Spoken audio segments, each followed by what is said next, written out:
Hey everybody, how's everything going out there in the world? Yeah. Fuck. He didn't write the intro. Oh, we're not supposed to swear that early. We're killing it. Let me pull up the intro because I don't remember it by heart. Does anybody remember? Professional podcast. Yes. Let me find the intro and then we'll go from there. Hello, everyone, and welcome to the Crack a Cold Ones podcast, where a couple of guys are going to enjoy some recently opened chilled beverages and pretend like we know what we're talking about. I'm guy number one, Grayson. I'm guy number 2, Jaime. And I'm guy number 3, Kyle. And let's crack into it. Let's crack into this baby. There was a crack, 2 cracks and a twist. Yeah. It'll work. Let's get twisty. Oh, you gotta get swifty. Hey guys, how's it going? This is a fun week for football. Like, all things considered, it's a pretty quiet time, obviously. We've talked about how we're probably not going to be potting every week. But there was some good shit this week, and we'll get into the juicy. We'll start with the basics. Congrats to Russell Wilson on his retirement and taking a job with CBS. He's going to be, I think, an analyst. I don't think he's going to be like an official commentator or anything like that. But good for him, honestly. Yeah, good. I'm glad he's not going away. We get to see him more often. Yeah, I mean, I would have liked him to not be like a. I would like if he was on like one of those shows more than anything, like the NFL show, like the countdown. And I think that's what he's doing. It's going to be like one of the, like what Shaq does essentially, where he just kind of like talks about how games about to be played. Yeah. Like, he has a ton of knowledge, and he is pretty charismatic. I mean, like, everyone just forgets how good he was. Yeah, like, in his prime, he stayed past his prime way too long. So everyone's like, everyone's like, oh, I'm glad he's gone. But at the end of the day, like, he was one of the top quarterbacks at the time. Yeah, I mean, I've seen a lot of people talking about, even before he officially retired, like, is this a Hall of Fame caliber guy? I don't know. He's like right on the edge though, and I feel like you still have to celebrate that, whether or not he makes it when the time comes. Like, if he doesn't, he was right there. He's got the Super Bowl win. He didn't really. He may not be the first ballot. Yeah. He may be a later one that we can get into later, but the fact he never got like an MVP, he was never the best quarterback. It's going to be a tough sell, but he definitely had his moment, and he changed the league forever. Like, he made short quarterbacks a thing. Whether we've deviated from that at this point or not, like, he did start that trend. Yeah, like Bryce Young would not be in the league if not for Russell Wilson. So that's something you got to celebrate, right? Odell Beckham Jr. is back with the Giants. I love it. Let's go Giants. Let's go Giants. I love OBJ. I love that he's getting another shot. I had a hard time saying that one, honestly, and I'm not even like anti-Giants. That just felt weird. But I do love OBJ. I love that he's getting another shot. He did his suspension time last season so that he could sign with another team, which was weird. But he is now like officially with a team. He's probably going to be like their wide receiver 3 or 4, but like, maybe 5, honestly. I don't even think that's like wrong. But he did have his time where he was like that guy, and I just enjoy seeing him come back. So that was a cool one for me. I fucking love OBJ and he's grown a lot. Like, if you listen to him in more recent interviews and stuff, like, he's very different from the times that he was like a big diva and all that sort of stuff. So I think that's great for that locker room that has so much young talent to just, kind of steer him in a good direction. Hopefully keep people that are just now coming into the league. Like, they just got a bunch of rookies, but they still have like Abdul Carter. Is that the name? Mm-hmm. Yeah. Malik Neighbors, Jackson Dart, Cam Scatterbo, like, all these guys have barely played, really. So having a guy like OBJ that's like seen the highs and the lows that can come from the NFL is so good for that team. I really love this pickup. Yeah, it's pretty good for the Giants. I'm glad for Oback, and I'm glad he's back in the seat of the Giants. Yeah, he inspired my dyeing my hair, kind of. Not really, but he was at least like one of the things I thought about when I was considering doing it. He was at least on like the top 100 list when I was bleaching my hair. Yeah, it's the top guy that was in his mind when he was in the salon. Yeah. Yeah, I'm gonna say this. Obviously, congrats to Odell. I don't think it's here's my thing. It's not a sign that he's gonna be a guy who's gonna change their wide receiver room. No, not at all. Not for impact wise. I think he's gonna change the wide receiver room for that veteran knowledge. Yeah. Because their wide receiver room is very young. Yes, I fully agree. They don't have anyone, so he's not there for that. And I think also it's gonna be nice. It's where he started. He's gonna be able to hopefully retire there, get like his big standing ovation whenever he comes out again. Because there was no bad beef between the Giants and him. He just ended up leaving, and that's what it is. Like the fans still love him. You still bring up Odell, and the fans are still gonna be like, oh, top wide receiver. Yeah, I think of him as a Giant. Like he played for plenty of teams, but that's the team where I really think of him. No one's gonna say, oh, remember when he was a Ram? Yeah, no. Sure, but yeah, I definitely don't think he's gonna like change their team really. At most, I think he could be like Isaac Tesla from the Lions, where he only has like 5 catches. They're all touchdowns, and it was like the craziest catch you've ever seen in your life. Yeah, and it's like, what the fuck was that? But he doesn't really impact the game that often. I think it's more just a veteran move. Get someone in there to give a little bit of knowledge for the young guys, especially with Malik. Yeah, because I mean, he's already so good, but I think you get a little veteran knowledge into him to help out with some things. Because Neighbors is also dealing with injuries. Hopefully, so is Odell. Hopefully, you can give him a little like tips on staying healthy and staying on the field. So 100%. Yeah, I enjoy it. I was very happy to see that. Yeah, I was just hyped to see his name brought back up because it's been a minute since he really like did anything. The Vikings have hired a new GM, Teasley, and that's my notes on him. Christian Watson got a big old contract, I believe $120 million for 4 years, which I do think is well deserved. Christian Watson, like now that they lost Romeo Doubs and Jalen Reed was kind of their wide receiver one, but like not really. I think Christian Watson like proved he was their wide receiver one. They didn't give time to Matthew Golden despite him being the best wide receiver in that room and Romeo Doubs' big ass fucking head preventing him from getting me fantasy points. So I do actually like this contract. It's a little much. 120 for 4 is kind of crazy, but that's just the inflation. So like, sure. I don't know if y'all have much to say. I know that I know a lot about Green Bay, mostly because Matthew Golden has changed my life. I will just say one thing because I was gonna step over you. It's 4 years, 110. Okay. Yeah. So I mean, it's not like you were like way off. I don't think he's worth that money. He's not. I don't think he's worth that money. And to put it into perspective, I believe Drake London's contract was like 150. Yeah, for 4. Same thing with Garrett. Garrett was 4 years. It was like 4 years, or same thing, 3 years. But like the math came out to where it's close enough. Like and Drake London, Garrett Wilson, those are Nico bona fide Collins, wide those receiver guys ones. Guys that should be being almost paid the same as Christian Watson. Like, yes, and I don't even think Drake London is. I don't think he should have gotten a 150 if I'm being 100%. I don't think he's quite the same caliber as the other guys in that conversation. But to put Christian Watson like nearby is a little crazy. Yeah. As good as he is. As good as he is, he can't stay healthy. Yes. So I think that's one big thing. You're giving a guy $110 million who hasn't played a full season. And then on top of that, he's also, even when he is healthy, his highest receiving year was 600 with like 4 or 5 touchdowns. Like that's not 4 year 110. That's not 25+ million a year. That's almost $30 million a year he's getting for what, a 600-yard wide receiver. Yeah. I wouldn't pay that. I would have let him walk if he wanted to walk or sit out. Like no split off on my back. I think the main reason that we're seeing, like, I feel like almost every contract that's come out for these big name players has been insane numbers. The cap was raised, so obviously that's going to affect like the numbers a little bit, but I think these GMs are really getting out of whack with some of these contracts and starting to just spew out like we're seeing contracts for guys that don't need it. Who was it that just got the running back that just got like an insane amount of money? I think it was Achan.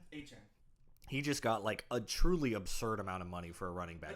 He's an excellent running back. I would pay that. I think any team would have rather paid that than what Green Bay paid for Christian Watson. But that's essentially that's what I mean. Like that's not even like a Bijan Robinson, like a top couple of guy sort of player. He is excellent. That's a top 5 guy at running back, and he got an absurd amount of money. And I feel like that along with the cap and like all these other contracts, like we're seeing the whole league kind of raising the numbers, so we might have to kind of re-gauge some of these things. But as of today, I looked at that contract and I was like, that's a little steep for me. I don't know. I'm telling y'all, and I haven't said this to y'all yet. get ready for when that quarterback that comes in that's like the next Patrick Mahomes. Oh yeah, he's gonna get like a 200 mil. Where he no, well no, didn't he get a 10-year? He got a 10-year. 10-year, 500 million. I mean. Yes, but to be fair, the fact they did 10-year made it so that it was like and they've restructured it like 7 times. My thing is just with how contracts are going, don't be surprised until you see the next big quarterback come out and he's going to get a 10-year, $1 billion contract. Probably. Rather than it's $100 million because it's not that far off. This quarterback's making well over 50 right now.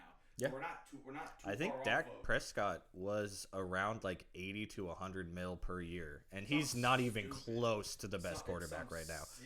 His Kirk is also getting like an insane. Yeah. He just keeps getting pushed back. But yeah, but still, don't be surprised if in the next 10, 15 years you see a player get a 10-year, $1 billion contract. Yeah, 100%. In other news, Madden 2027, the cover has been announced as Caleb Williams, which I do like. I have no issue with the cover. It's him doing the Iceman, and he's got his painted nails showing. A little bit controversial already. I've already heard people talking shit about the nails being painted and all that. That's already been a hot topic forever. Personally, I truly could not care less. I thought it would be him. I didn't think it would be that pose. I thought it would be him doing the pass when he did like the Nike thing, you know, or the just do it, like the split legs or whatever. There are 2 covers. That's. Oh yeah. So I thought it was gonna be that one. No, they're both. Yeah. I think they're both. That's the deluxe or some shit. The base one is him doing the jump. The deluxe, I think, is the. Yeah. But yeah, I have zero problem with it. I know this is gonna like rub a decent number of football fans the wrong way because it's got painted nails, and all his nails were like Chicago Bear shit, which is cool. I have never cared about any of that. That's not a me problem.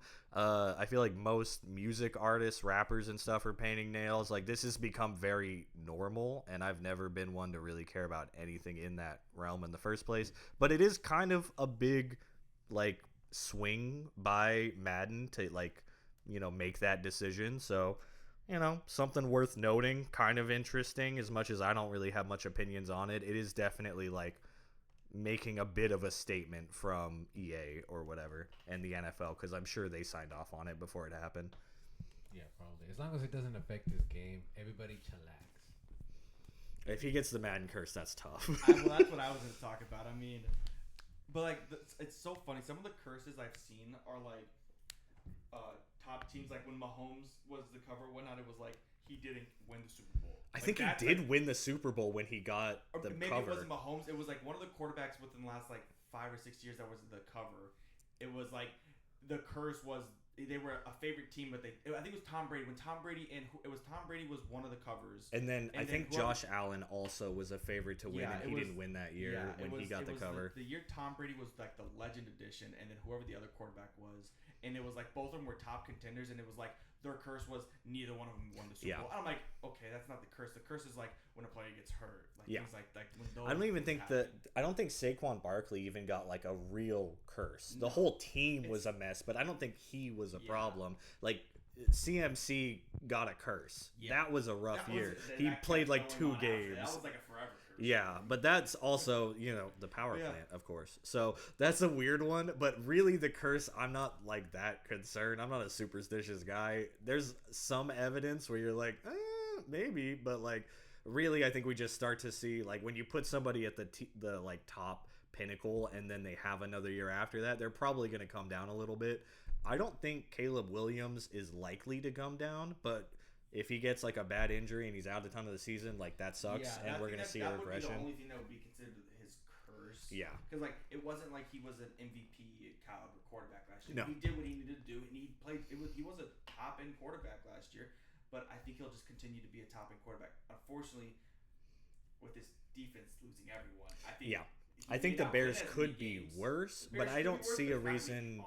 Yeah, I think that wide receiver room is insanely stacked. Yeah. I think, honestly, that entire receiving core is insanely stacked. So I see no reason that he couldn't be an MVP candidate if the team continues winning games. If they're like, you know, 3-14 because the defense can't hold together, then yeah, he's not going to do anything. But if people are so upset that Caleb Williams has, don't let a cover just. If you're gonna play Madden, play Madden. I mean, I stopped playing Madden recently, so I don't really care whatever the cover is gonna be.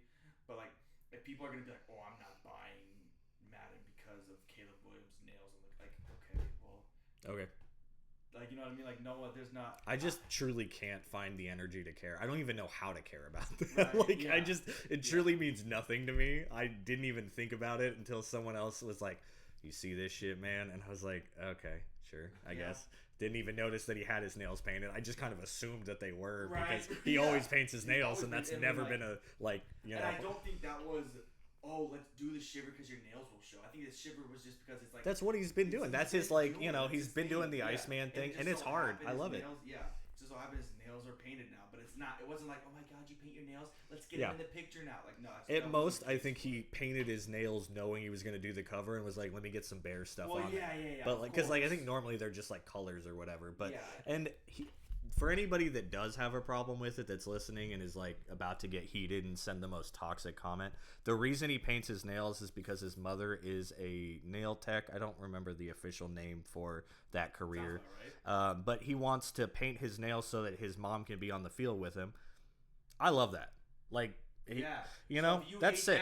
You hate moms. Exactly. I hate your mom. So now I hate you because you hate moms, and I love my mom. So. I'm a mother lover. Yeah. You're a mother lover. I'm a mother lover. We should fuck each other's mothers.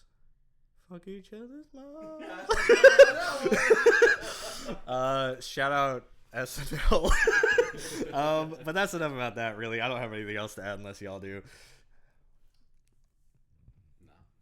Go Bears. Duh, Bears. Johnson, go Caleb Williams. There is an arrest warrant for Brandon Ayuk. I don't remember seeing what the reason was, but he's already been such a mess about like getting him into the field. There's a lot of talk about him going to the Commanders. Like, I think this is probably just dashed that happening anytime soon, or at least getting any reasonable trade value out of him. He was already like a huge question mark. The contract situation was messy, but not showing up ever and just like fully ghosting a team is a very quick way to just not be in the NFL. So we're probably not seeing Brandon Ayuk anytime soon, if ever again in the NFL. Yeah, wasn't he speeding? I think he was speeding. Was that what it was? Over 100 miles an hour, and he recorded it. Yeah. Dumbass. Yeah, that's what we get you. Yeah. Myles Garrett speeds like every other week, and we don't care. It doesn't have to matter, but because he's already got such a like complicated situation going on, like that's just enough that he's probably not going to get like an actual trade for him. If it was like, I think it would have been a little crazy if it was like speeding like with no one on the road. I think it was the fact that he recorded it while there was traffic going over 100 miles an hour. So like just dumb stuff. It's not like, so at that point it's just reckless driving. Yeah, you know that's just like, flat out stupid. So again, I don't even think like it's an arrest warrant, but it's not like it's a felony arrest warrant. Like, unless they somehow word it away where they can get it to be something really high up. It's not going to be anything that is going to keep them locked up forever. Yeah, it's just enough to deter teams. Like, that's all that's really going to happen. I think it's just more. I think at this point, it's just, well, you wanted to walk away from us, so now any chance we get, we're just going to fuck you. Kind of thing. So, and I mean, he did it to himself. There's a reason why he's not getting his he's not even getting his money. Because he stopped showing up. Yeah. He just wasn't showing. All he had to do was show up and just not play. Yeah. Okay. I get making a statement when you're having a difficult contract, but they gave him the contract, and then he still was like, no, because you guys took too long.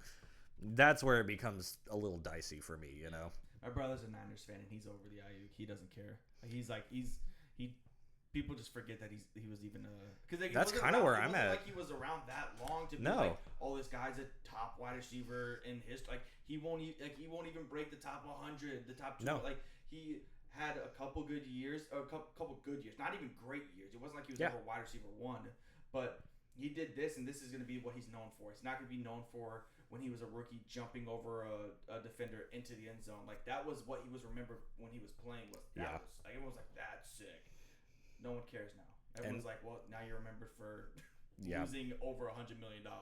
And that's what happens. Like, that's why whenever somebody gets like held up in weird contract negotiations, they get tagged and they talk about like, what if this player just doesn't play to make a statement? Like, this is kind of the outcome that everybody worries about, but he took it to an extreme that we don't usually see, to the point of like not even showing up. They don't know where he is. They can't get in contact with him. Like, usually when this happens, they show up, they just don't participate, and that's a statement. This was like a middle finger to the entire organization, and how do you recover from that at the end of the day? Yeah, it just seems like he's just going through some stuff and he's just rebelling, or he doesn't know how to handle it.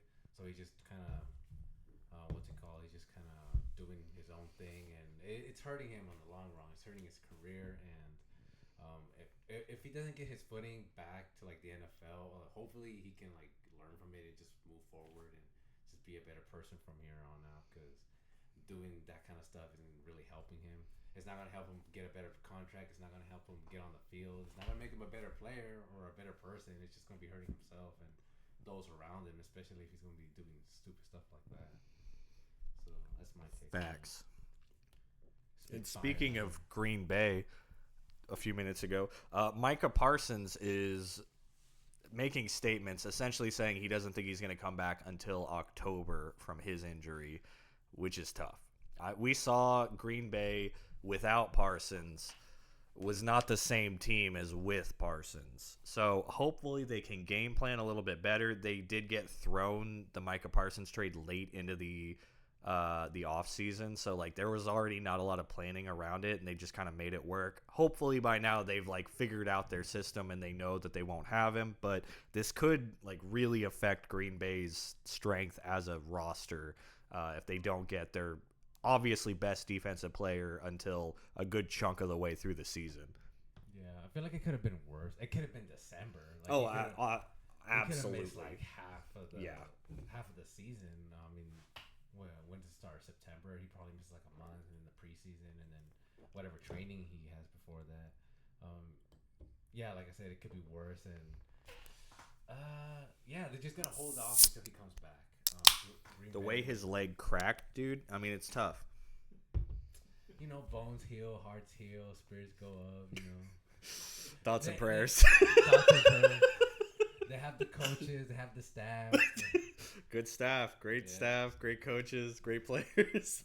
Yeah, I mean, here's my thing. Obviously, I have no ill will towards Micah Parsons or anything like that. It's not like he's someone who's like terrorized my team. There are people that just hate him now because he went to Green Bay. Dallas fans just hate him. It had nothing to do with him in the first place. I hope you have the fastest, speedy recovery, but also if it takes till October, I don't personally mind because we have Dallas or the Packers. So if they both now suck, it's just gonna help the Jets. So like my thing, I don't. If you want to take the whole season, and you, hey, I'm okay with that. If you want to come back in October and you're good to come back, whatever. Hopefully those 5 or 6 games, you lost all of them, so then that just makes our pick hopefully a little bit better. But yeah, I don't really care. I mean, hopefully you come back soon and you're just the same guy. I mean, it sucks for him as the player that he is, because that is like a top 3 defensive player in the entire league. Like, probably the second, third best defensive end. Like, he's battling with Max Crosby for that second slot after Myles Garrett.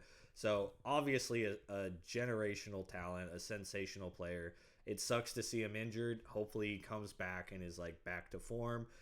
I don't know what it's going to look like for Green Bay. That's a super competitive division. So we'll see. But it is definitely a tough year for Packers fans. That defense fell apart without Micah Parsons. They really leaned on him. So if they're not going to have him for a big chunk of the year, like, you got to figure it out somehow. And they didn't really make a ton of upgrades in the offseason. They were pretty quiet overall. So we'll see. Trades. Be very brief, as that will be a full segment. I don't think you're supposed to read that. Other news you all deem important. You guys want to talk about the NBA Finals? Yeah.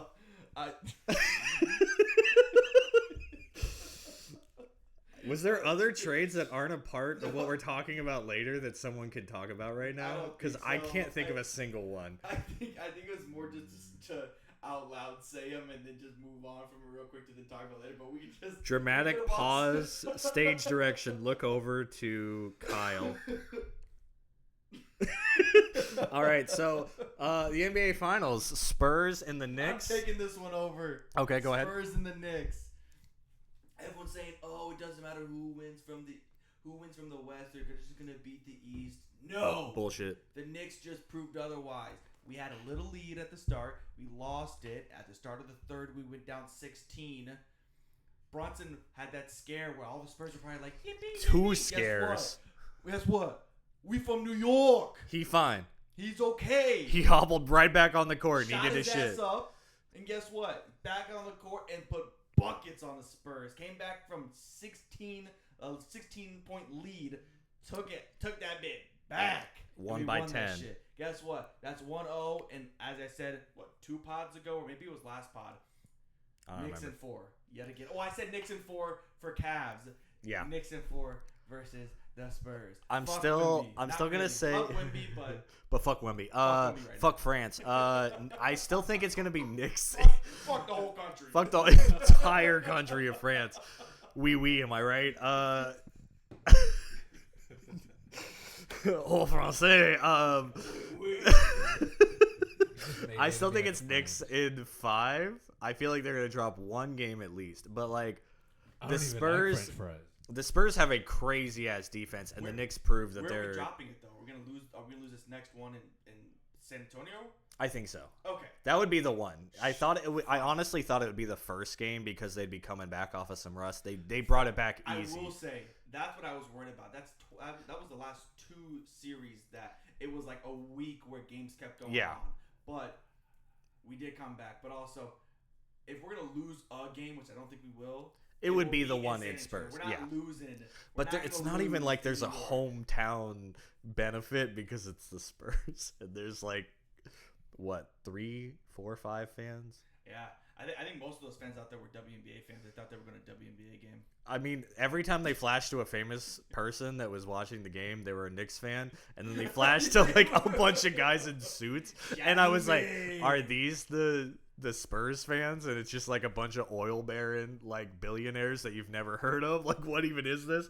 But I do think that they could drop a game easy if Wemby like tears it one day. Like, that is easily a losable game as much as they shut him down really well. Everyone said we don't have an answer for Wemby. Oh, I've been saying they got an answer for Wemby. That's not my worry. But if he tears it one day, I could see them taking a game, and I don't think that's crazy.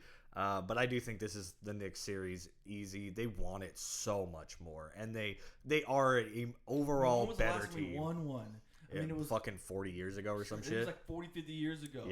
Yeah, like we haven't won one in forever. The last time we had a NBA Finals was actually against the Spurs, and I think we lost that one. Pretty sure that was the last one we had. We lost. I think so.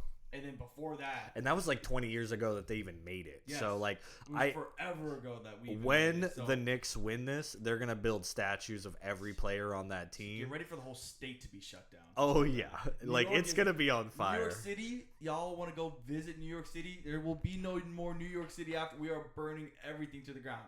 Jalen Brunson's my engineer, my taxi driver, my doctor. My subway driver, my dentist, Jalen Brunson's my dad. I do everything for him. That's like, they know what they're playing for, bro. And it's such a veteran team. Like, it's Knicks. It's Knicks all the way. It was a good ass game though. We'll see. if you like a sport that just kind of goes back and forth, an occasional flop here and shoe step in there. Oh, my take on the game is that they were traveling, all of them. There is no traveling anymore. It's a gather step. It's a gather step into a Euro step into walking along the court and then shooting a 3-point. Telling the ref to go, look over there. Oh shit, what was that? And he goes, oh fuck. My bad. And then, to be fair, Wemby takes like 3 steps and he's across the court. So like, what do you even call that? One of Wemby's strides is like 3 steps for like a regular person. Yeah. 7'4", dude, and he's got a 20 shoe size. Like, that shit's fucking wild. That's not a human being. That's an alien. Nobody can count those steps. If you guys are not a fan of basketball, I recommend you watch and then judge for yourselves. It gets entertaining. And it was a really good game. And I think this whole series is going to be really good. These are 2 very strong teams in very different ways. So if it continues the way it went, like, it's going to be a very entertaining series of basketball. And I'm not a massive basketball fan or anything like that. I love good basketball. A lot of this playoffs has not been great basketball. It's been teams like diddling over each other and like looking bad, but who's the better bad team at moments.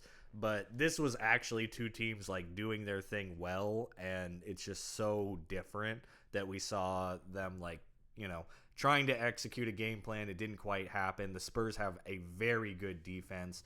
Wemby is a just giant dude, so it's really hard to stop him from blocking. It's hard to cover him without fouling. Like, just a really interesting set of players. So highly recommend.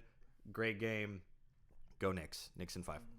Yeah, everybody thought that the finals was going to be OKC against the Rockets. Yeah. But, well, not that, because that literally couldn't happen, but... Wait a minute. I quickly took the mic from him and just cut that one off. And producer, make sure we cut just that second out. Whatever. Everybody thought that it was the Dallas Mavericks against the Rockets for Texans. 10 seconds and cut all that out. I mean, go Rockets, but they ain't here, so let's talk about it. The funniest thing that happened was my dad is not a big basketball fan either. He watched basketball back in the 90s. He's an older guy, so 80s, when the shorts 90s, were up to the dick. 80s, 90s, early 2000s, when big men were big men. And my dad and I was like, Dad, I don't know, the Spurs got a guy that's 7'4", but probably closer to 7'6". He's listed at 7'4", but when you see him, he might be 8 feet tall. Yeah, he might honestly be 8 feet tall, but he's like, why is there not a big man in the paint for the Spurs? I'm like, well, he can shoot, Dad. And the next 2 shots were Wemby shooting it from 30 feet out, and he was like, oh, I see why they're not putting him in the paint. Yeah, because you're 7 foot plus shooting like that. Don't get me wrong, he is a shooter. Yeah, and he didn't miss a free throw. He had 15 free throws or some shit and made all of them. Because how different basketball is now compared to what it was when there wasn't a big man shooting like that. No. Look at Shaq. You look at Hakeem had a mid range, right? Everyone there was a lot of them just had that hook. Yeah. The hook from 4 or 5 no, but feet he out. shoots. And now you got a guy who's the tallest guy in NBA history, shooting shots, dribbling better than a lot of shorter guys. I mean, his handles are great. He's quick. People underestimate Wemby's speed. He looks like he's jogging, and he is full on keeping up with someone sprinting. Yeah. He's taking those long ass legs just make everything weird, and you can't block the way he shoots threes. A lot of guys have a bit of an up, but he shoots it so high on top of his height. He's shooting higher than most guys do. So his 3-pointer is 9 feet in the air. How do you block that? He's just gonna jump straight over your head and shoot a 3 and it goes in. What do you do about that? I thought that was hilarious. Seeing my dad, who hasn't seen a shooter like that, being that tall, and he's like, "Well, that makes sense why they're playing 5 wide." And I'm like, well, there you go, Dad. That's why people say we don't have an answer for him. But we do. But I think they did a great job winding him up, holding him back. He was definitely a factor in the game. It's not like they took him out completely or something like that, but he was. Yeah, you limited him so much. You really and you held back the number of fouls, because that's so easy to do when you're trying to block a dude that big. Is it's 8 feet a man. You accidentally move an elbow near him, that's probably a foul. And there's only 3 or 4 fouls towards him. You got a ton of foul shots, but for the most part, the actual guarding of him, it only resulted in 4 or so fouls. That's excellent. They did such a good job. Go Knicks. Oh, before we move on, the streaker. Oh yeah. I don't even think he was streaking. He just ran on and was just taking pictures or some shit. He was moving as he was taking a picture, and the security guard went behind him and just knocked him out. Wemby and the Knicks player, you just said his name. I already forgot. Yeah. I thought it was him. No, it was but it was 2 guys. They literally just went Wemby was giving the thumbs up and shit. He was like, well, I'm in it now. I guess I'll take the picture. That's gas. Love it. Go on TikTok, look at the video. It's really fun. That's so fire. I'm going to go pee. Talk. Fill up the space. And he's going to go pee. All right. Take that mic. All right. Little shift we're here. We're going to go ahead and just kind of keep it moving. If you want to jump in afterwards whenever you get done. But we're going to start talking about the Brown. We're going to talk about A.J. Brown being traded. I think most of us Obviously, everyone who's really into football knew it was coming. I mean, it wasn't like it was hidden. After June 1st, he was gonna be traded. It was just what it was gonna be worth and everything like that. How much were the Eagles gonna eat in his contract and what they were saving? I think all in all, I personally think Eagles getting rid of a 29-year-old back. I mean, they got a fair amount back for him. It wasn't like they got nothing for him. I think saving $140 million as well as only having to eat. I think they ate 43 million this year, which is a lot of money. Don't get me wrong. 43 million could pay for a top player in the league right now. But I think saving over the next 3 years, I think or 2 or 3 years, it's like $140 million. I have no. I have. It was a good move by the Eagles. They just picked up Mekhi Lemon. They still have Devontae Smith. So I have no issue. They still have Saquon. They still have Jalen Hurts. They still have Dallas Goedert. Talk to him. Yep, I am talking to him. Trust. I we knew it was happening, but I also think it was a really good move by them. And again, the Patriots now get a top 10 wide receiver. It's not like AJ Brown is in the. It's not like anyone's gonna say AJ Brown's not a top 10. I think you can put him at least top 10, top 15 every year he's playing as long as he's healthy. 100%. So I think they get a top 10, top 15 wide receiver, and the Eagles get to save a ton of money and still get picks out of it. I think it's a win-win for both sides. I think both sides won. I don't think there was a side that won more than the other. So, you know what I mean? Like Patriots wanted to pay that money. Their team's young. They're not really having to pay any. There's not like a giant contract that they're paying right now. You know, Drake May's a rookie. Travion Henderson's a rookie. So they were like, fuck it, we'll pay $40 million. Like they're paying nothing this year, but yeah, they will pay more. But it's like, okay, well, maybe we'll push him off for someone else. He may end up being the Kirk Cousins of wide receivers, where he just keeps getting dumped to the next team, to the next team, to the next team until someone's like, well, okay, and then maybe he just retires. And I guess unfortunately, whoever he retires with is gonna get stuck with that big ass contract. Yeah. But yeah, I fully agree. I mean, this has been rumored for so long that it almost doesn't even feel like news at this point, but it makes a ton of sense for the Patriots. They need a wide receiver one. This is a bona fide top 10 wide receiver. It's a coach that knows how to work with him. The Eagles obviously needed to make the trade, as much as they were saying they didn't.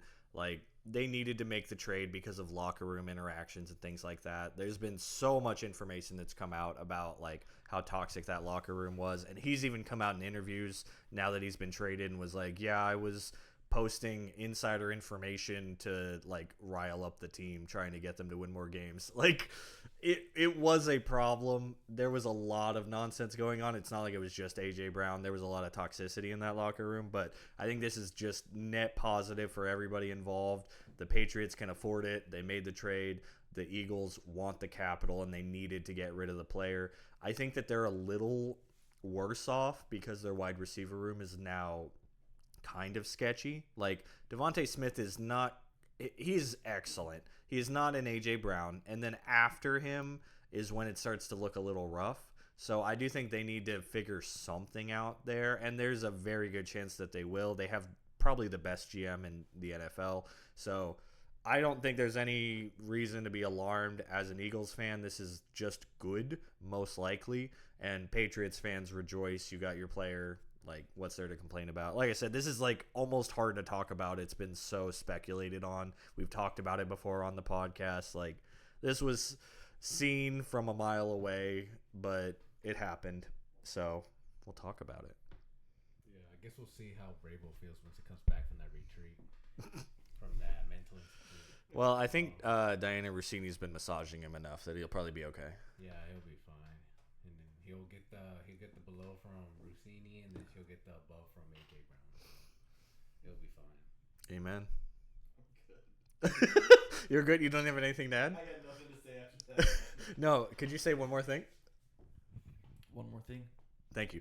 After that, we have one that I actually want to talk about a bunch. Myles Garrett traded off of the Cleveland Browns to the Los Angeles Rams for Jared Verse, a first in the next draft, and then a second and a third in the next couple of drafts, I believe. Yeah, so I'll just quickly, and I'll give it back to Jaime. So it is Myles Garrett for Jared Verse, the first this upcoming draft, a second in the following draft, and then the third in the draft in 2029. Yeah. So it's like, I'll talk afterwards, but I'm gonna let Jaime go ahead and start this one if he wants. Jaime, go ahead. I got so much to say. First, I gotta say, Myles Garrett's who? Who is this guy anyway? Defensive Player of the Year. Broke the sack record. What for? What team? Biggest man I've ever seen in my life. Yeah, but tell me for what team though? The Cleveland Browns. Exactly, the Cleveland Browns, the Cleveland nobodies. Dating an Asian Olympic woman. That's hot. Yeah, she's a gorgeous woman. I love women. Well, I haven't seen her, but I love him. I love them. Women, any women out there, I love you. Beautiful women. Ladies, I love ladies. You know. I love women. Let me not. Let me stop. I did the hands. Let me stop. I love mothers. Shout out Mother's Day. Yeah, it's coming up. It just happened. Yeah, it's coming up next year. Can't wait. Every day's Mother's Day. Every day's Mother's Day in my household. Coming up next year. For us motherfuckers out there, we're always thinking about the moms.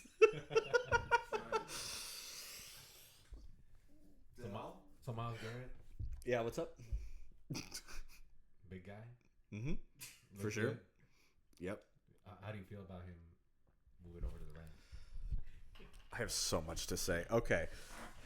Let's just talk about the fact the trade happened first. This is the biggest trade that I can recall in the NFL. This is the defensive player of the year. Obviously, I think he's 31, 30.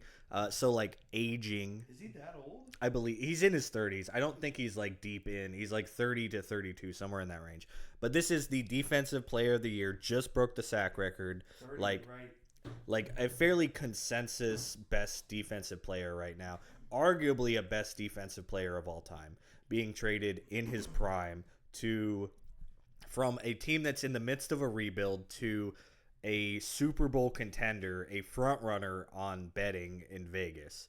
This was the top team that just traded an excellent defensive player for the best one, basically. The fact that this can even happen, it kind of like makes you look at everything differently. Like, the Texans have Will Anderson Jr., one of the best defensive players, still very young. Now you start looking at players like that and you're like, the concept of a trade exists, you know, where it like maybe didn't a year ago. Mm-hmm. So that alone is crazy. The fact that they were willing to trade him to like the consensus top Super Bowl winner is insane. The compensation, I think, was a little light. And we already saw that the Browns were trying to set up the rule for up to 5 years worth of first-round picks to be traded. And the second that we saw that, I talked with Christian about it on the podcast at this point a while ago. That fully, to me, said that they wanted to trade Myles Garrett, and they wanted like 5 first-round picks. I think even with Jared Verse, excellent defensive player and fairly young. I think he's like 25, 26. He can definitely be a top 5 guy. I would say he's a top 10 guy right now. I think they easily could have gotten another first round pick at a minimum. The fact that they're talking about seconds and thirds is crazy to me. Yeah. I don't. And keep going. On top of that, this is like the Browns need trade capital. They're thinking about next draft when they need a quarterback because their quarterback room is still a mess. So they're thinking about trading like multiple picks to get that like number one if they don't get it, is my guess. But a Rams first round pick is most likely like 28 to 32 at a minimum. Like most likely it's like 30 to 32. With this addition, 100% of 28. Like this is highly likely to be 31 or 32, and I don't even think that's like a hot take. This is already the Super Bowl top leading better, and you just gave them the best defensive player. So like there's a very realistic chance that this is the at minimum 31st pick.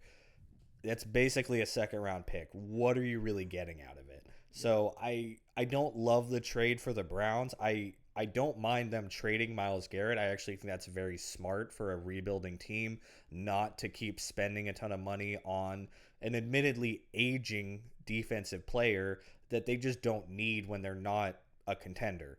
So trade him away, get a bunch of draft capital, but trading him to a team where their picks are just worth like almost nothing by comparison to like, every team would take Miles Garrett. Whoever you mention, whoever your team is, they would trade for Miles Garrett. The Texans would trade for Miles Garrett. So there's so many other teams you could have traded with that would have given you better valued picks. I don't think that like the GM for the Browns should be celebrated. I like the fact they made a move. I think this was like maybe the worst move they could have gotten, but they did get Jared Verse. That is a strong player that you can take into the future on a fairly young roster that you're like now rebuilding. But the whole trade is just insane. Every time I think about the fact that Miles Garrett's been traded, I like have to think about it again before it really settles in. And I think it's already been confirmed, so he passed the physical. Congrats. It's not a Max Crosby. Yeah, because this is as insane as the Max Crosby trade was, but it actually happened, and this is a better player than Max Crosby. Yeah, I mean, to kind of rattle off, and we've talked about it off camera and everything like that. I think trading away Miles Garrett, and which I think is so funny. People are like, "Oh, prime is like when they're like 26, like 25, right?" But 25 to like 28, right? Or for quarterbacks, it's like 26 to 32, right? Yeah. After that, defensive ends, he's 30. Like there are tons of defensive ends that have been over 30 that finally were like, bam, they got their prime, right? Yeah. Or close to it, right? Well, he was 29 at the time, right? So he wasn't, you know what I mean? So like, and it's not like he's just gonna fall off and only get like 4 sacks, unless God forbid he gets hurt. That's the only reason why he won't break 10 sacks this year. 100%.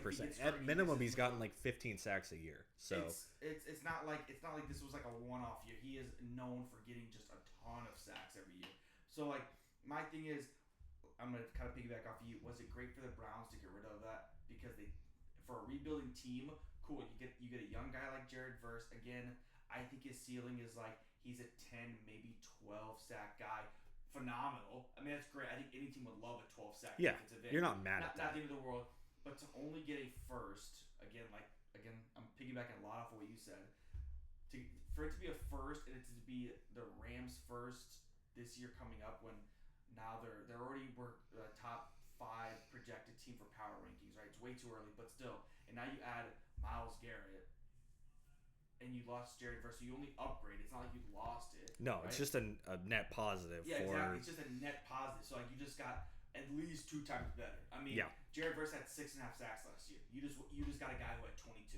Yeah. Or whatever, 22, 23, whatever. 20, whatever. I think it was like 23, 24, but yeah. It's something stupidly high. But still, so you just win nearly quadruple the amount of sacks.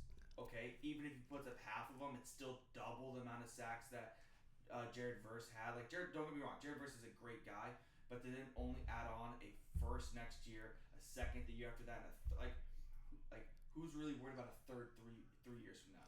From the Rams, and not even to mention, it's a late third, it's a late second, it's a late first. It's not like it was like shout out my team, the Jets. Because like that's a team that you can depend on most likely being bad, and even more ammunition for Miles Garrett being worth more than that. He's been getting he broke the sack record on a team that is losing the majority of their games. So by the second half, most likely 80% of the plays are running plays where he's not getting a sack. Yep. In a team that's really good, they're going to be passing 90% of the time in the second half because they're trying to catch up. That's more time for him to get sacks, So, like, in theory, if he's keeping up the level of production, it would not surprise me at all if he broke the sack record again. That's also what I was going to say was the Rams are more than likely going to be winning in a lot of their games at the end, so they're going to be passing. So now Myles Garrett, literally took the words out of my mouth, he's now going to have more chances to get sacks. Because it wasn't like they were just getting blown out. Teams weren't passing it by the end of the third. And he was getting 3 or 4 sacks. Were they still throwing it? Yes, but it's not like it's going to be when the Rams are going to be winning now, and it's like, oh wait, we still have to throw it now, but Myles Garrett's going to go. I wouldn't be. I don't know if he breaks it. That would be crazy. I think he could easily be a 15 to 16 plus sack guy. I'll say right now, I think he's a 20 plus sack guy, and I wouldn't bet money. Insane. It wouldn't even surprise me with the athletic freak that he is, pending an injury. Obviously, I don't want him to get injured, but if he got injured, obviously that throws everything off. Yes, but it would not surprise me at all if he surpasses 20 plus. I would almost bet on him breaking the record again, because this will be such a better environment for him to thrive. They're actually going to be passing nonstop. Here's my thing: is the Rams almost stole Myles Garrett. Basically, think about it. Any defensive end, what do you value? What would you have valued? If it was just Jared Verse to the Browns, what do you think? What do you think they would have given? I think a first and maybe a late second or a third. Okay, so even let's say that's max, right? Yeah. You get a first, but again, he's a top defensive end. He's young. Defensive ends are wanted. Yeah. It's not like he's a nobody. Jared Verse is still. This is a very good player. He's not a Max Crosby. Okay, he's not a Myles Garrett. At the end of the day, it was 2 seconds. Let's just say, trade only pick wise, it would have been 2 firsts, 2 seconds, and a third. I think Myles Garrett should have just been. I think you get rid of one of the seconds, one of the third, and make it 3 firsts. That's in my opinion. I think that's what he's worth. I think a team, and again we talked about it earlier. I think when the Browns GM or whoever it was came out and said we weren't shopping them, why not? Yeah, if you should have been. Them, you should have shopped them to teams that the Jets. I don't think it would have been a great idea for us to get, but we have 5 fucking firsts in the next 2 years. We trade some of those. We trade another player maybe, which I don't know what player we would trade that I'd be willing to want to give up. But still, you go and you give up, you could easily go and get 3 picks. You're a rebuilding team. You don't need Jared. Is Jared Verse great? I think picks would have gone better in the long run. Yes. Right? That's just my biased opinion. I'm not a GM. I'm not a coach. This is all coming from, you know what I mean? we always say we're casual fans, here's but what happens. That's the bar, which is so low. So now does because he's defensive end 1. Does now every player have to go for less than that, or is it going to be kind of like how? Because if you think about it, the Colts paid 2 firsts for Sauce. Who would you rather have on your team, Sauce Gardner or Myles Garrett?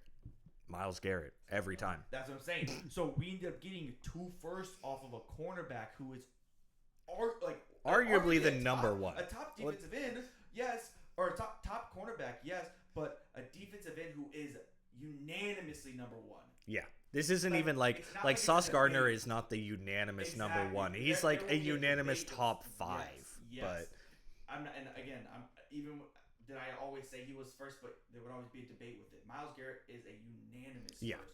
So I think the fact that what's gonna happen now if Will Anderson gets traded? Yeah, what's the compensation? Will it be more? And now the Texans are gonna be whatever team trades for Will Anderson is gonna be damn, you gave him 3 firsts for Will Anderson. Well, yeah, because that's what he's worth. And it's the Browns got Myles. Exactly. Or the Rams got Myles Garrett for a first and Jared Verse, really, because fuck the second and the third. And for a team where those picks are essentially 1 round back. Max Crosby was for 2 firsts. Yep. And I think that was fair compensation. It's from a very good team that most likely isn't going to have. It was 1 14th round pick, but you're expecting the next one to be a really high pick. Yeah. And I think that was fair. I think there was also another a 5th rounder or some shit. But something that almost doesn't matter. But this is a better player than Max Crosby. There is a player thrown in, so that's a little bit harder to value. But I think you easily could say 2 firsts and Jared Verse, and I'd be great trade for both. I hate the argument where people are well, that second and third could pan out to be a future Hall of Famer. Sure, but you just gave away a Hall of Famer. So you want the best chance, which is a first, right? Yes. So if you got to give a little bit, get another first and you give up a third. With it being the Rams, even more so, I would have said minimum 3 firsts and Jared Verse, and I think that's still fair. I think it's steep. It's steep, but I think for Myles Garrett, because Jared Verse is not the same tier, and it's the Rams. If I saw Jared Verse in 2 firsts for Myles Garrett. I would have been happier seeing that for them. I don't. 2 firsts, Jared Verse, and a second. Sure. Or a third. Again. A third. I think that is like, all right, I think you did a great job. I think the third for the Rams were like, wait, we get this job done. We get this deal done if it's a third. Okay, take it. Yeah. Like, I do think the Browns kind of got scalped on this one. They definitely did not get what Myles Garrett is worth. Like, literally coming off of a season where you are Defensive Player of the Year, you are breaking records that have been set in stone for over 20 years, and you are a unanimous number 1 player. Like, the fact that you didn't get even 2 firsts from a team where your firsts are like you're cracking into the second round with that first damn near. So like you might as well have gotten a second, a third, and a fourth over the next 3 years. And Jared Verse, great player. That is not equivalent to Myles Garrett, like even close. Is a second, third, and a fourth. Essentially, yeah, like a 32nd pick is basically the first round or the second round number 1. Like, it's about the same damn thing to me. So I don't like this for the Browns. I don't like the precedent. It really undervalues defensive players that are worth a lot more. Like Myles Garrett, I don't know that I would stand by the best defensive player ever, but I would hear someone out. You know, like he is another level of talent. He is a freak athlete. So, but we've talked about it for a long time. I don't have a ton more to say without like circling in the same thing. What do you got behind me? Laying on me. It just sounds like Miles should just stay with the Browns. Sorry. Hear me out. I think I just browned my pants. He has broken records. He is athletic. He's a big dude. He's no longer at the peak of his career, but going to the Rams, I'm thinking it like in weightlifting. When you crack somebody. Yeah, when you crack someone's back, crack your homie's back from behind. Anyway, but what's it called? I'm thinking about it like he was number 1 and he stood out because he was with the Browns. I could be completely wrong about this, but him going to the Rams, he's just gonna mold in with the rest of the talent that they already got. So I think it's the opposite. Because the Browns, their defense has been very good for a while, but because they were playing from behind, like I was saying earlier, like so many games, the second half was almost irrelevant. So like teams aren't passing. So he becomes a run stopper. And I don't even know that he's the best run stopper. I think Max Crosby is arguably better at stopping the run than Myles Garrett. As far as rushing the passer, I don't think you can get better than Myles Garrett. I think he is the definitive number 1. And he wasn't able to do that the majority of the game because they're down 2 touchdowns after the first quarter because the team's bad. So, like, I think he will be in an even better environment to thrive. And that's why I'm like, if he broke the record again, it wouldn't surprise me because I think this is the Rams defense is really solid. It's not superb. They've done a ton to fix that between the trade with the Chiefs and now this trade. I think that was their 2 biggest problems was their defensive end. They had Jared Verse, and then it was kind of like that's it. Their run stopping's pretty good. Their secondary was bad. Trent McDuffie is like a huge upgrade there. They now have a very stacked defense. Not a top I don't think they're beating the Texans for the top defense, but I think they're definitely I think they were probably top 5 to 8 before, and they are now definitely top 5, maybe top 3 with these 2 pickups alone on top of other things they've done. So I think he's going to be just in an ideal environment to thrive. He's going to look superb pending an injury because he is a tiny bit older for a defensive end. I don't think it really matters at 30, but that is the age where we start to see more injuries happen and things like that. I really think he is going to look so much better because this isn't a defense where you have 1-2 guys that are just taking over. It's been a defense that's just well schemed and doing a good job, and then an incredible offense. Now they have an incredible offense and a defense that has absolute fucking all-stars and an excellent game plan. I agree with most of what you said. I still think I definitely think he'll definitely be a really good player. I don't think he's gonna get worse or anything like that. He's definitely gonna thrive with the resources and the staff and the training and the coaches that he's being surrounded with. But with a team that already has so many superstars in it, comes competition, comes head to head like rivalry within like the team. And I feel like him being over there by himself, there is none of that. So whenever he's over here with everybody else, there's going to be possible injury because he's trying to compete. Because there's going to be other people competing for his numbers. There's going to be other players to take his tackles, his sacks. His numbers are probably not going to be as well, especially since he's older now. He's probably not going to perform as well as he used to be when he was with the Browns. I'm not saying that he's going to get worse from less than a year. Yeah. So it's not like he's going to get worse. I'm pretty sure he'll do well. I'm not throwing any hate towards him, but I think he should have stayed in the Browns. And the Rams were well off with or without him. And anything that, with or without him being traded, the Browns are still the Browns. So it doesn't matter. That's why I'm not throwing any shade or any hate towards the coach, because the resources that he has, he only has what am I trying to say? He can only do so much with what he's got. True. With the Browns, and he just gave away one of his best players, and now the Browns are just gonna get lost. I will say, I said it the other day off camera. I think we were playing Magic or something, and I was like, congratulations to the Ravens at winning the division. Low key, it feels like it though, because now the Browns are almost not a factor. Without Myles Garrett, Jared Verse is still a very strong player. That defense is still very strong with a lot of young talent. I think that team is like almost irrelevant for the division. The Steelers, a mess. The Bengals, a mess. Realistically, a mess. Like, let's just be honest here. They've made changes. I think it's still a mess.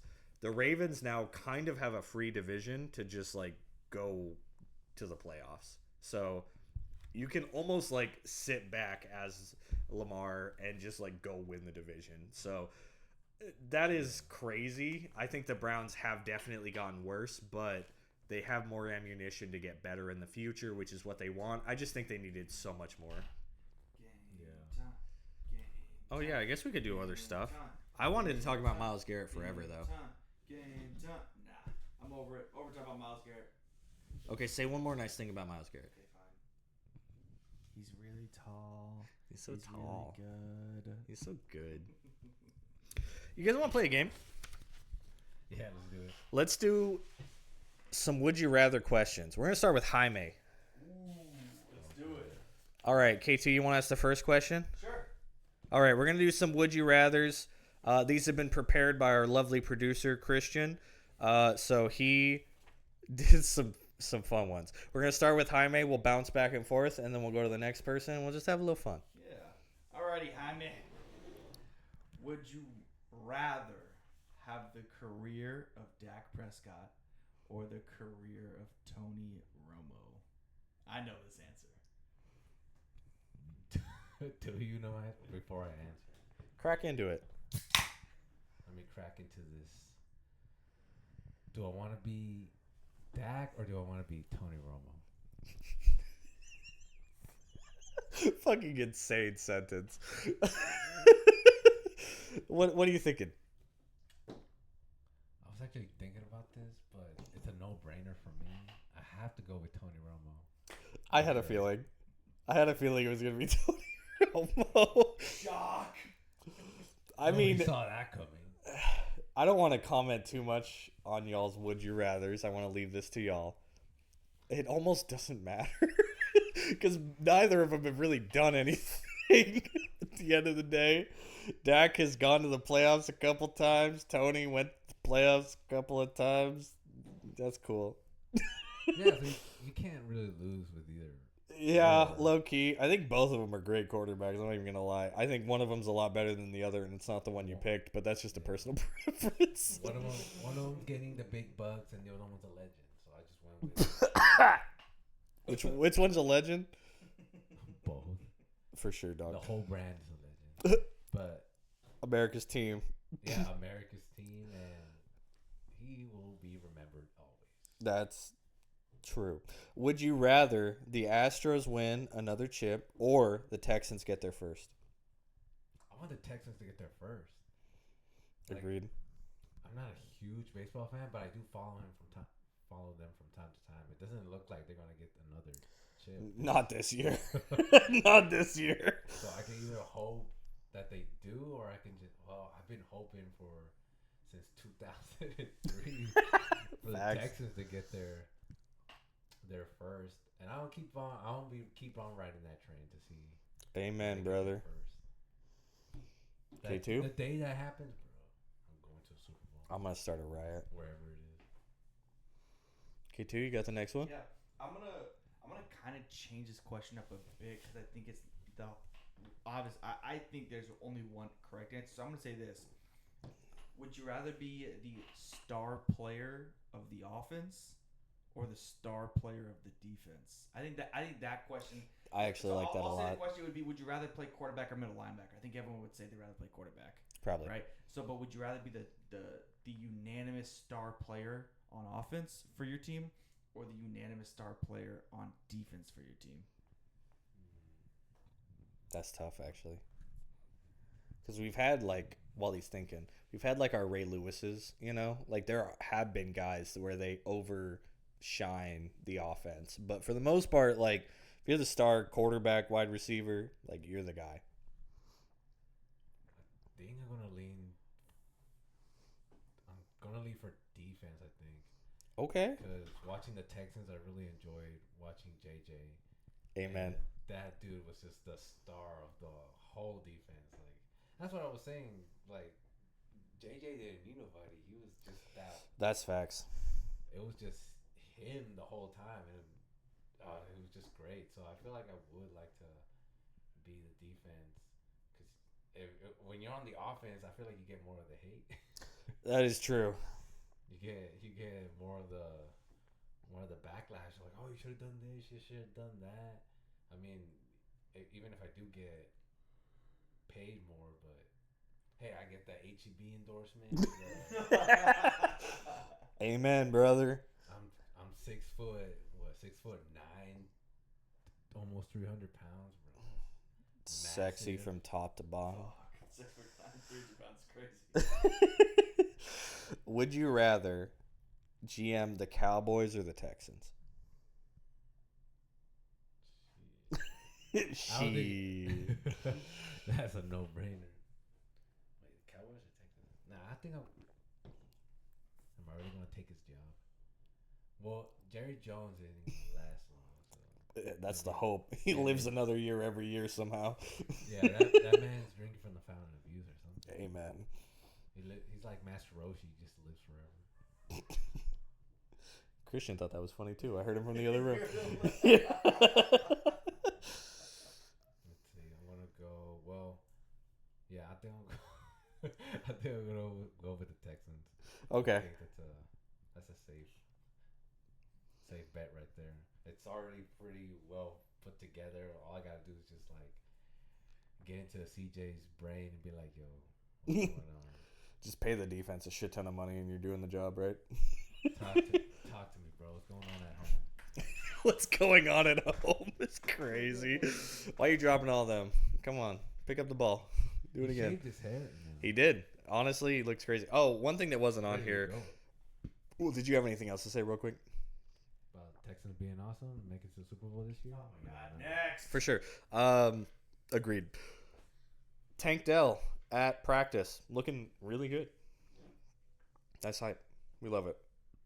His legs look two different colors, which is crazy. But, he just came off of, basically having a new leg. So, good for him. I love seeing it. He was, actually running routes, catching balls, stuff like that. So, it seems more and more likely that he'll actually be playing this season, and that's awesome. Just to quickly off of Jaime's answer, there was only one correct answer there. Would you rather have the team that is primed to make the biggest playoff push into the Super Bowl, or would you rather have a team that just looks lost? They have a top offense with the Cowboys, a top easy. I would personally say offensive wise, top 5 offense. Easy. Or would you have the 30th ranked defense, right? Or would you have to take a team that top probably 16. A middling offense. Not in the 20s, but inside of the 20s. I'd rather do that with the number 1 defense. Yeah, I do agree. You know what I mean?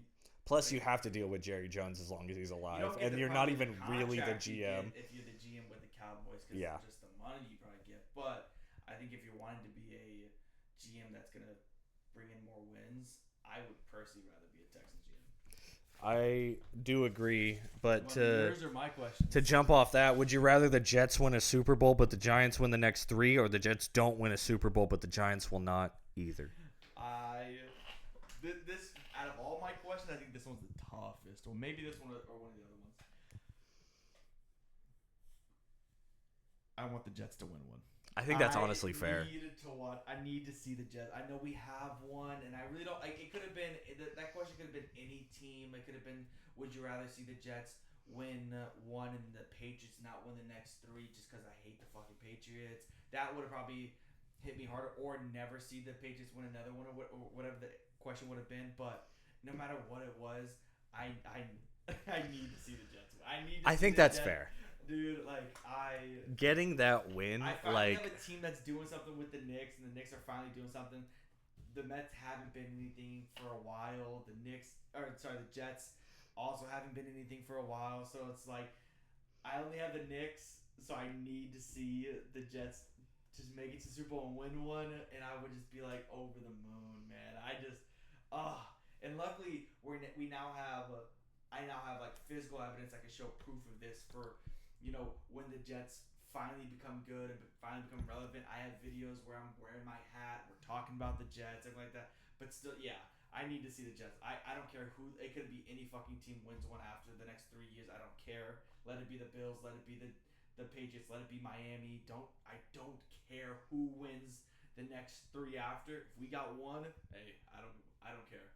I think that's fair, especially the Giants. Second, but still. The Giants being the specific one, the Giants and Jets rivalry. I'm obviously not a huge fan of either team, so I can't super speak to it. But that feels, it's not a real rivalry. They play in the same stadium, and that's kind of it. That's it. Which is it's like beefing with your neighbor. It's I don't actually have beef with them, but we're really close. So I don't care. Like I said, it could have been any team. I want to see the Jets finally win one. Fuck yeah. I've seen us make it to the AFC Championship, but I need to see us make it to the Super Bowl and win it. Yeah. And I would just nothing could ruin the rest of my life. Off. Yeah, it's kind of having a little brother. I feel like they're siblings. And they're just one of them's trying to one up the other. I got this and you don't, and all this stuff. Sure, let them have it. Let them have the 3 after. I want this one. I want this one now. Yeah, I can see it happening. All right, would you rather Aaron Glenn coach the Jets or Adam Gase? Yeah, Adam Gase. Adam Gase come back to coach. Adam Ass. Yeah. I was talking to our producer. This question is a no-brainer. I think anyone would rather take Aaron Glenn over Adam Gase. I think Adam Gase was horrible sign. He sat there in his press conference and it was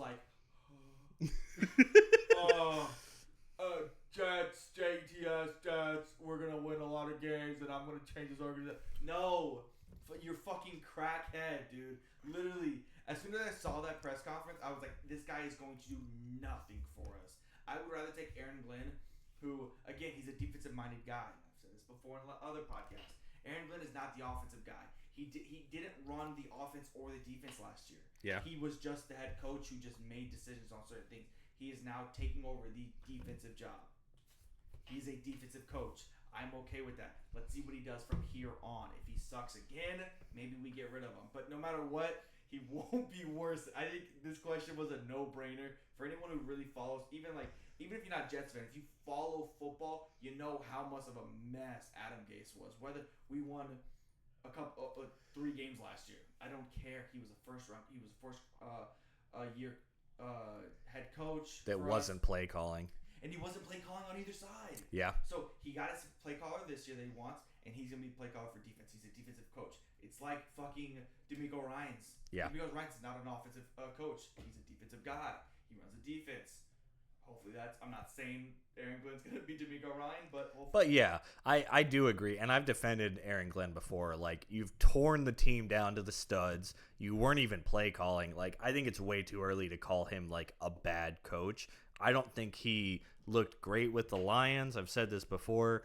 I wasn't a massive fan of the signing, like, as the head coach, but I think it's super unfair to call like him a horrible coach at this stage. Like, we just haven't seen it. When you walk in your first press conference, you're staring at the lights like you've never seen them before. Yeah, and Aaron Glenn never did that. No, He's got an acquired personality, but yes. like, you know, Adam Gase looked like he was high as fuck every time he went on that stage. Well, I don't blame so him. did Mike McDaniel, to be fair. I mean, you're not wrong on that. Yeah. Would you rather play for the Jets or coach the Giants? The Jets now, or can I pick any era? I'm gonna say the Jets right now. Jets right now.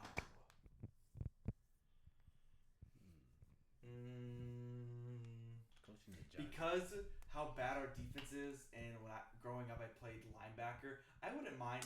I mean, I'm gonna cheat a little bit. I think coaching would be so fun. I think coaching, whether you were the offensive coach, or defensive coach, or if you were the head coach and you just let your OC and DC make the plays, I think that would be so fun. Personally, if I got the chance to play for the Jets, which was always my dream growing up, I would say the Jets. Again, biased, but I would be happy either way. If it was like, oh, turn left, this happened, turns right, this happened, I would just be like, which way is the wind blowing me? Kind of thing. Like, I don't care. I think it'd be great to, again, I think it's funny, it's the Giants. I think it would have been better if it was like play for the Patriots or like coach for the Giants. And then I think or coach for the Jets. I think that would have been a little bit better of a question, because I think playing would be awesome, whoever it's for.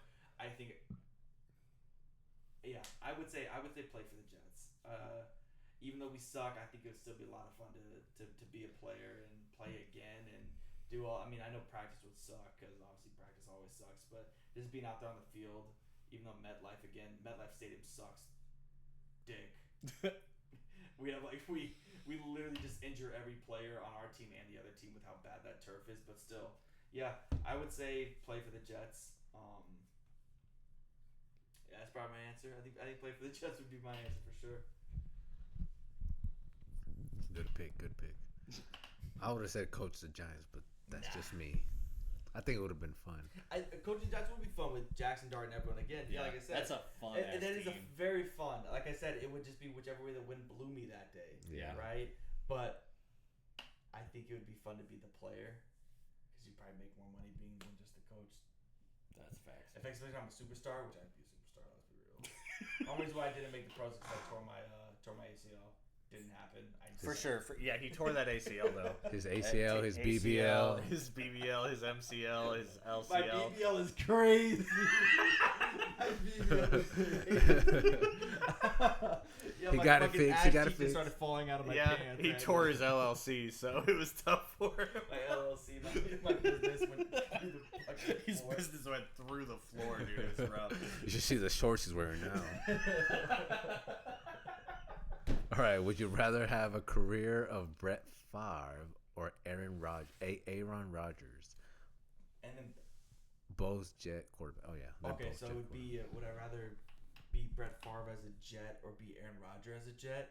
I think that one's pretty simple. Again, I don't want to tear my Achilles.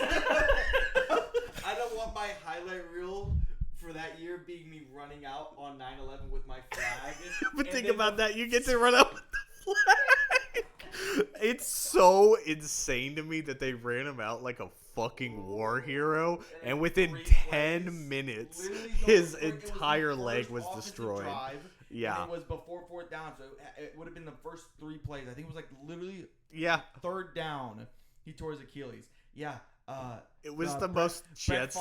It's the most Jets thing that's ever happened. I don't care if Brett Favre sucked. I'm not tearing my Achilles. I think that's how the question is gonna read, and I'm gonna stick with that. Yeah, Brett Favre. I'd rather have Brett Favre's career as a Jet than Aaron Rodgers' career as a Jet.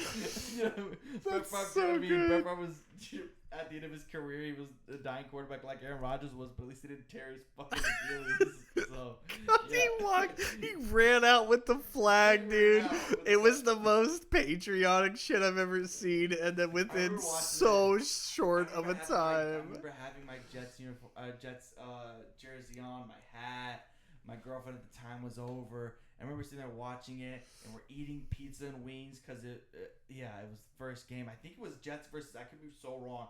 I believe it was Jets versus the Bills. We ended up winning that game in overtime. On a punt return. I'm almost positive. If I'm wrong, smoke me on it. But first game, and I remember sitting there, and I'm getting my pizza. I got my pizza, was putting my wings on, and I turn around, and I'm like, my sister goes, he's limping. I go, who's limping? And I see him, she's like, oh, he's on the ground. And I'm like, who is on the ground? I'm like, no. Oh, I took my jersey off so fast, I threw on a regular shirt, and I sat there. We ended up winning, and I was very excited, but like I knew the season was over. Like I knew all the hype around Aaron Rodgers.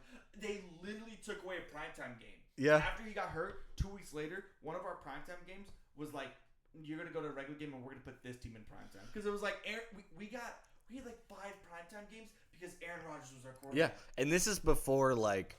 At this point, we don't take Aaron Rodgers as seriously. This was like peak Aaron Rodgers. It was insane that he went to the Jets. Everybody's freaking out. He comes out waving the fucking... He literally ran onto the field. If you have not watched the clip, go watch it. He ran onto the field holding the American flag, a giant one, and then within 5 minutes had torn his fucking Achilles. It's the most Jets thing I've ever seen in my life. Literally, someone sent me a video and it said Aaron Rodgers highlights for 2020. 2024. 2020 was it 2023? 24. 2023-2024 season, I think, because 2024-25 we had him. 2025-26 was last. So yeah, 2023-2024 season. It said Aaron Rodgers highlight. It was him running out. And then the plague where he got injured. So brutal. I remember just throwing my phone across the room when someone sent me that, and I was like, It's so rough, dude. Give me Brett Favre. Fair. Alrighty. That was my last question. Let's go to Grayson. Let's do it.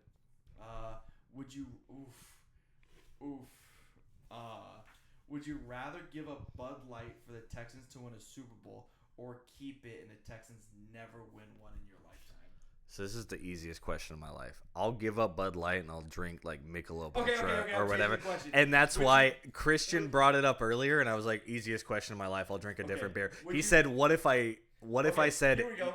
What if you could never drink alcohol? Yeah. Again. See, so and that's when it becomes tough. Or at least for that season. No.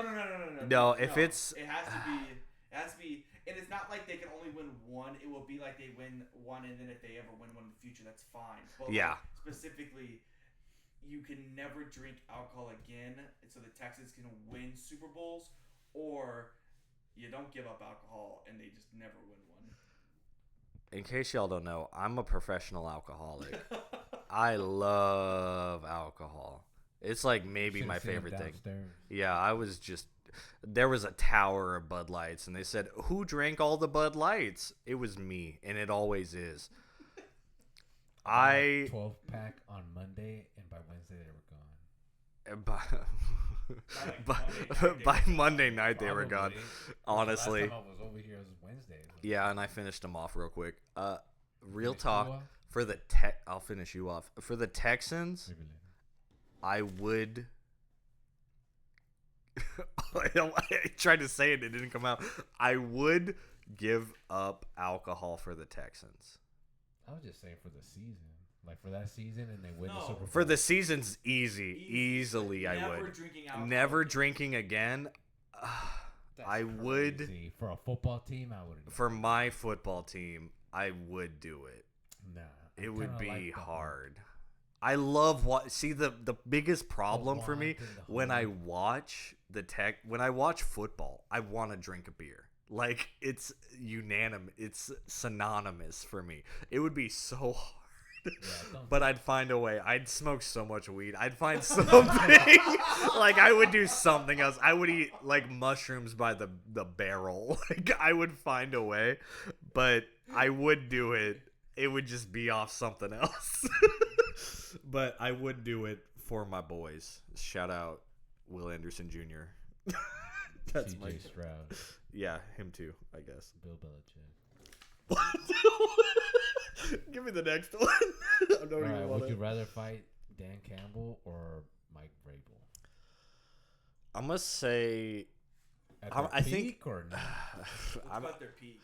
At their peak, I'm gonna say Mike Vrabel at 6'9", 300 pounds. As much as they're both terrifying. I am 5'9" on a good day. I'm built like a brick shit house, ladies. But at the end of the day, you already know what I'm talking about. Both of them could kick the ever-loving shit out of me. But I think Dan Campbell has that like next level drive in him that he would just like literally eat my ass to finish off the fight, where Mike Vrabel I don't think is quite gonna go that far. And that's the only thing that I could say. Like Dan would go the extra mile to make sure that I like don't survive. 2 miles. Yeah, honestly. He'd be like, we gotta bite off their kneecaps, assholes, and dicks. All right. And Mike I don't think would quite go that far. He would only cut his dick off. I think that was the right answer. That's a tough one. Yeah. So you went with fighting Mike Vrabel. I'll narrowly go with fighting Mike Vrabel and getting my ass kicked by either. Yep. Alrighty. Would you rather go back to high school or play for the Browns? No brainer. This one actually I struggle with. He's a Texans fan, but he's a diehard Lamar Jackson fan, so he loves the Ravens. I do really love the Ravens. High school sucks, bro. It really sucks. And so real talk with the camera real quick. I was actually at the point of talking to coaches for college football teams, trying to do walk-on tryouts to like, and this was at a fairly late age for college. I was at like 26, 27, and I was working on the path to actually play college football with the goal of playing NFL football, with the long-term goal of coaching. I still want to coach. Right at literally the week before I was reaching out to these coaches, they changed the rules for college football, changing the number of players that could be on the team. So they couldn't have nearly as many. It was like minus 30 or 40 players could be on the team. So the coach reached out to me and was like, I gave him this whole thing. I was like, listen, I never played football in high school and middle school that matters, but like you'll never see another guy try harder. And this whole like paragraphs on paragraphs, and he was like, I would have loved to give you the tryout, but we literally can't take walk-ons anymore because they don't give us enough players. I would play for the Browns for the opportunity, and also because fuck high school, but also that sucks so bad. If it was any other team. After the trade, the Browns are so... It's literally like, if I could have picked any other team, the fucking Cardinals, I would have picked the Cardinals. At least then there's a quarterback battle. You know, it's like your division rival. It's literally the last team I would have picked, but for the opportunity, I would have taken it because I did really want to play like for real, and it just ended up like the timing was as bad as possible. So go back to high school. No, I'll play for the Browns. You'll replay that whole moment again. You'll go through high school, then you go to the tryouts in college, and then you'll get. I mean, if we're playing the whole life over, I still would. I guess. Fuck, that's tough. You get your free trip to the pros though. Yeah, So the free trip to the pros, because then you can like do other shit with it. And look at that quarterback room. I could win that quarterback room. Honestly, like anybody could win that quarterback room. It's Deshaun Watson with like half a leg, Shador Sanders, and like I think they still have fucking Zappy on the roster. Like fuck. Well, Zappy's a Jet. Oh my bad. Zappy's a Jet. Dylan Gabriel, like yeah, I'll take my shot. It's gonna be tough with Deshaun Watson on the team. For real. He'll massage me out of it. All right. Would you rather Lamar Jackson win the Super Bowl or Texans? Yeah. Let's say. Would you rather let the Texans win or the Birds win? This is the hardest one. This is actually the hardest one. It's because you're not a Ravens fan. I'm not a Ravens fan. So I am a Lamar on Jackson any fan. Team winning a Super Bowl or the Texans. And it's so tough. It legitimately is really hard for me. This is the one I looked at and I was like, go fuck yourself, Christian, because I'm not happy about it. I'd pick Lamar Jackson because he deserves it. Multi-MVP, highest passer rating of all time. Multiple games with the highest passer rating possible. He deserves it, and the Texans will get there someday. It would be Lamar Jackson. I mean, you already gave up beer, so they're gonna. Yeah, exactly. So Lamar got no chance. It would have to be Lamar because he is getting older. I think he's an incredible passer, so I'm not even worried about him getting older. But he's 35. He's 30. Let's chill. Let's chill out. He is 30. He can't necessarily run like he used to. I do think that's not a problem because he's such a good passer, and I stand on that. But like it gets harder and harder as you get older. The Texans have a whole franchise ahead of them. I'll give it to Lamar. The Ravens got nobody right now. They got exactly. They have no chance. Lamar Jackson, Derrick Henry, Ray Lewis. Yeah, they definitely had Ray Lewis. But yeah, that's what I'll land on. Any K2 famously big Ravens fan. Every time we play Magic, he uses a Ravens playmat because he's a big fan of them. Anything else you want to add to that? No, if you go back a couple, fuck the Ravens. Well said, well taken. Yeah, fuck them. I think I'll say till I die what they did was dirty. And y'all can go back and watch the other podcast and see my long 20-minute rant. No, but listen, his leg was looking a little weird or something. Probably. No, I'm not worried about the leg. No, his leg was fine. Everything was fine. There was a little black spot. He immediately went back to practicing at full force with the Raiders and didn't have any issues. So he had a cold that day. Dirty. It's the final countdown. Any last words? No, that's no. Jaime, do you have any last words?